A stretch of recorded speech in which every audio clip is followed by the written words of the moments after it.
नमस्ते। आज अपन इस वीडियो में प्रायिकता के बारे में पढ़ेंगे। प्रायिकता से संबंधित जो महत्वपूर्ण प्रश्न आते हैं वो दो प्रश्न आते हैं 4 नंबर के। तो आप ध्यान से देखें इस वीडियो को ताकि आपके ये दोनों सवाल अटेंड हो जाए। तो शुरुआत करते हैं अपन प्रायिकता से।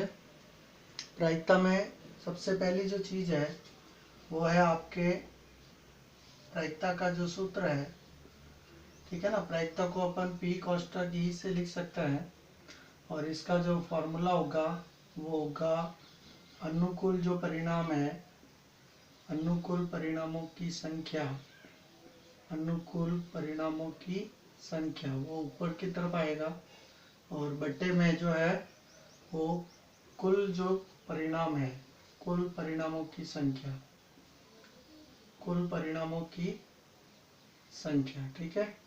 ये कहाँ आएगा? नीचे आएगा। मतलब क्या ध्यान रखना है कि जो हमें पूछा गया है वो ऊपर और जिसमें से पूछा गया है वो टोटल नंबर संख्या कहाँ आएगी? नीचे। नंबर दूसरा है अपने पास, याद रखना है कि प्रायिकता होना, ठीक है, जिसको P कोष्ठक E से लिख सकते हैं, प्लस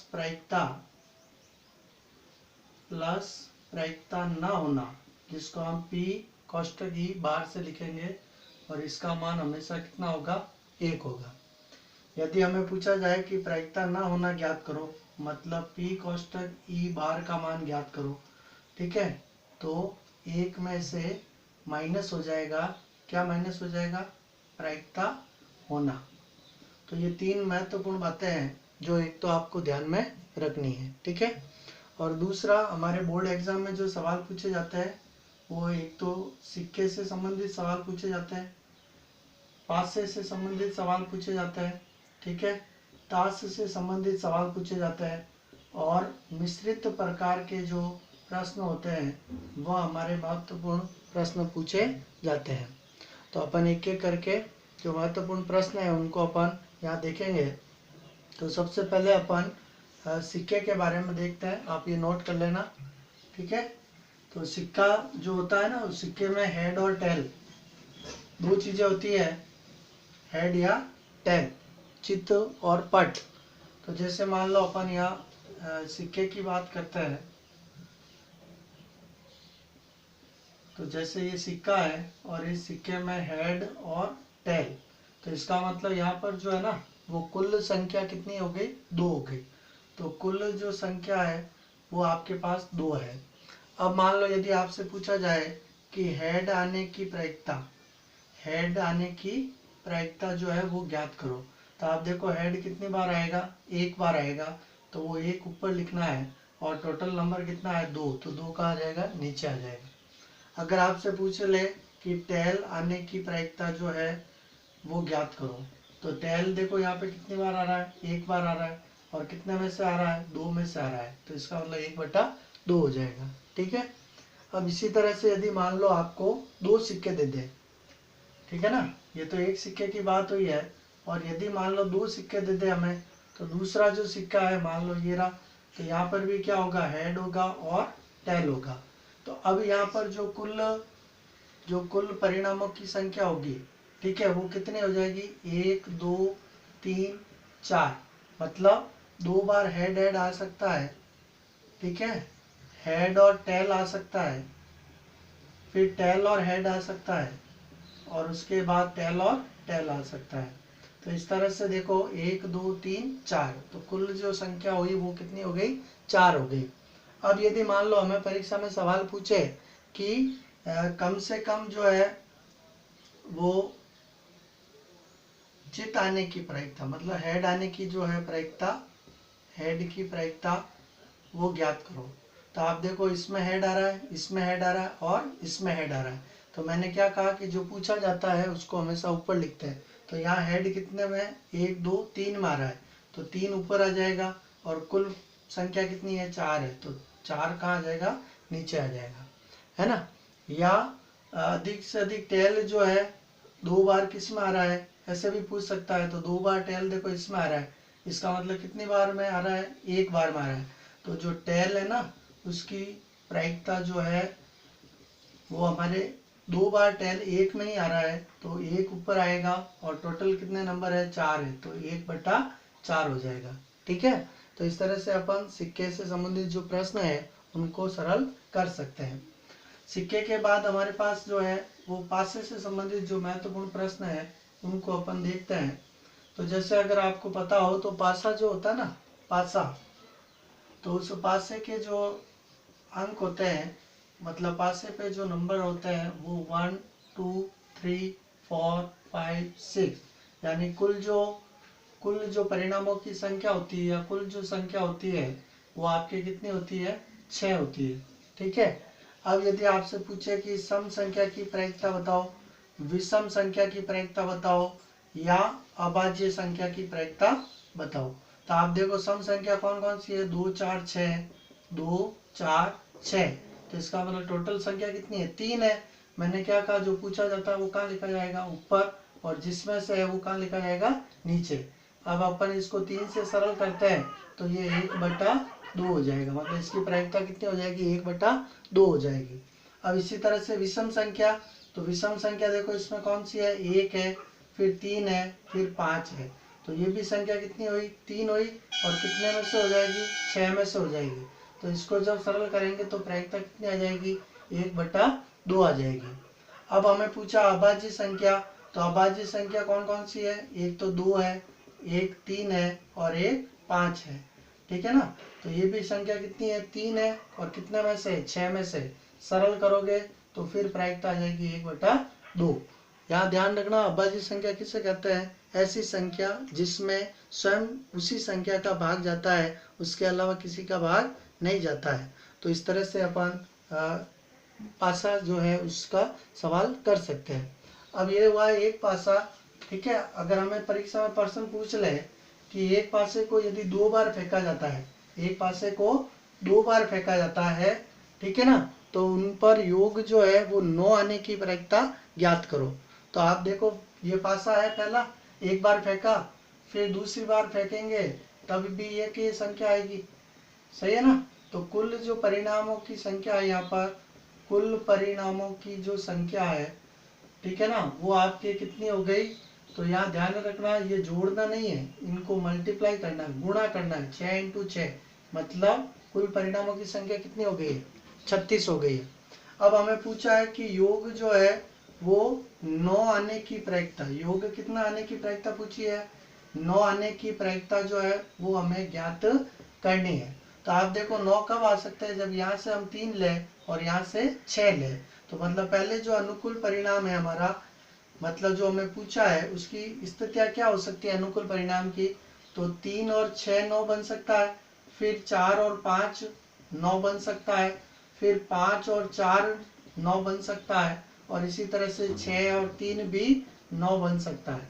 तो यहाँ पर जो अनुकूल परिणामों की संख्या होगी वो आप काउंट करें 1 2 3 4 है, तो मतलब अनुकूल परिणामों की संख्या कितनी हो गई है 4 हो गई है।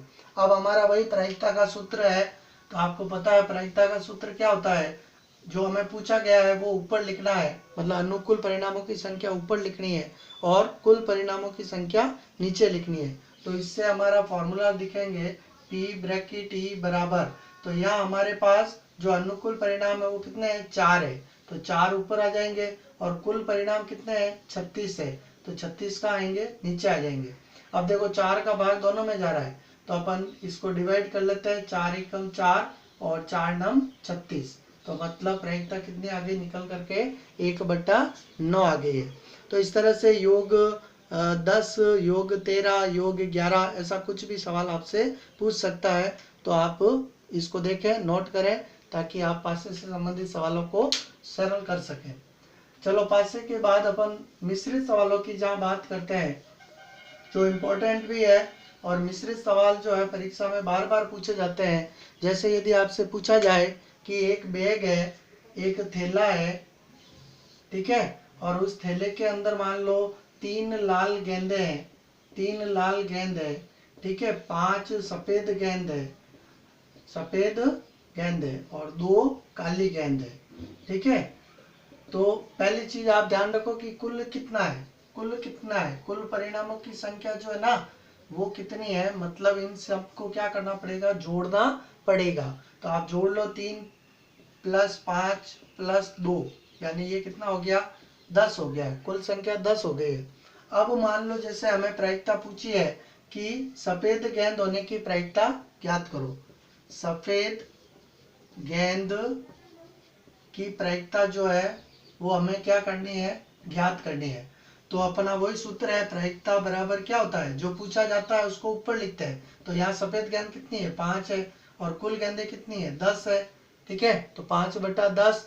अब इसको 5 के पहाड़े से अपन सरल करेंगे, तो 5 का भाग 5 में 1 बार और यहाँ पर 2 बार, मतलब प्रायिकता निकल करके कितनी आ गई, 1/2 आ गई है। ठीक है ना। इसी तरह से आपको काली गेंद की पूछ सकता है, लाल गेंद की पूछ सकता है ना, गेंद काली ना हो उसकी पूछ सकता है। तो ना होने वाला फॉर्मूला मैंने आपको बताया है, मैं एक बार यहाँ पर इसी सवाल को बता देता हूँ। तो आप देख लो, अगर आपसे पूछा जाए कि गेंद काली ना हो उसकी प्रायिकता ज्ञात करो, मतलब सवाल क्या पूछ रहा है, यहाँ लिख लेता हूँ मैं, गेंद जो है वो काली ना हो उसकी प्रायिकता ज्ञात करो। ठीक है, तो आप देखो पहले तो कि काली गेंद होने की प्रायिकता कितनी होगी। तो इसका तो आपको तरीका ध्यान है, काली गेंद प्रायिकता कितनी, काली गेंदें कितनी है, 2 है, और टोटल कितने थे, 10 थे। इसका मतलब इसको 2 से डिवाइड करेंगे तो 1/5 हो जाएगी, है ना। ये तो काली गेंद होने की प्रायिकता है। अब ना होने की प्रायिकता पूछी है, तो मैंने आपको फॉर्मूला बताया था, P ब्रैकेट E के ऊपर बार का निशान बराबर 1 में से माइनस करना है, और किसको माइनस करना है, प्रायिकता होने को माइनस करना है। ठीक है ना। तो यहाँ पर देखो क्या आएगा, 1/1 लिख लेते हैं, माइनस इसकी प्रायिकता कितनी है, 1/5 है। जब आप इसका एलसीएम लोगे तो एलसीएम कितना आएगा, 5 आएगा, है ना। और यहाँ 1 से भाग दिया 5 बार, 5 को 1 से गुणा किया 5, फिर माइनस का निशान, 5 का भाग 5 में 1 बार गया, 1 को 1 से गुणा किया 1, और 5 में से 1 माइनस करोगे तो 4/5। तो इस तरह से काली गेंद न होने की जो प्रायिकता है वो हमारे पास कितनी आ जाएगी, 4/5 आ जाएगी। तो ठीक है, एक तो इस तरह का मिश्रित सवाल है। अच्छा, इसी तरह से मिश्रित सवाल एक और पूछ सकता है आपसे, जो भी इम्पोर्टेंट सवाल है तो उसको अपन देखते हैं। सवाल चाहे कोई भी हो प्रायिकता का, आप सिर्फ ये ध्यान रखें कि आपसे पूछा क्या गया है उसको आप ऊपर लिखेंगे, और जो टोटल नंबर है वो आप नीचे लिखेंगे। तो एक और सवाल लेते हैं अपन। मान लो जैसे कहा जाए कि 12 जो खराब पेन है, खराब पेन है, उनको 100 मान लो 132 अच्छे पेनों के साथ मिला लिया गया है, अच्छे पेन के साथ मिला लिया गया है। तो सबसे पहले आप ये नोट करो कि कुल जो है ना, कुल संख्या वो कितनी है। कुल संख्या का मतलब क्या हुआ, इन दोनों को प्लस करना है। तो 12 + 132 जोड़ देते हैं, 2 2 4, 3 और 1 4, और ये 1, मतलब कुल संख्या हमारे पास आ गई 144। अब अगर हमें पूछे कि खराब पेन होने की प्रायिकता, मतलब खराब पेन की प्रायिकता जो है वो आप क्या करो, ज्ञात करो। तो आपको पता है सूत्र, मैं यहाँ नहीं लिख रहा हूँ पर आप सूत्र जरूर लिखे एग्जाम में, कि प्रायिकता का सूत्र क्या होता है, अनुकूल परिणामों की संख्या बटा कुल परिणामों की संख्या। तो यहाँ देखो खराब पेन की प्रायिकता, तो खराब पेन कितना है, 12 है, मतलब 12 कहाँ आएंगे, ऊपर आएंगे, और कुल कितने है 144, तो वो कहाँ आएंगे, नीचे आएंगे। अब आपको पता है 12 के पहाड़े से ये कट रहा है, तो 12 का भाग 12 में कितनी बार गया, 1 बार, और यहाँ भाग देख करके देखना 12 बार जाएगा, 12 × 12 144 होता है। तो मतलब यहाँ प्रायिकता निकल करके आ गई 1/12। क्लियर। तो इस तरह से आप मिश्रित प्रश्न जो होते हैं उनको भी आप आराम से कर सकते हैं। नेक्स्ट वीडियो के अंदर अपन ताश से संबंधित जो प्रश्न बनते हैं वो हम पढ़ेंगे, और भी अन्य प्रकार के जो मिश्रित सवाल है उनके बारे में भी बात करेंगे। तब तक आप इस वीडियो को बार बार देखें, ठीक है ना, और इसकी प्रैक्टिस करें ताकि आपके बोर्ड एग्जाम में 4 में से 4 नंबर आ सके। शुभकामनाओं के साथ कि आप वीडियो को लाइक कर रहे हैं और मेहनत भी कर रहे हैं, ठीक है ना। नमस्ते, जय हिंद, जय भारत। ठीक है।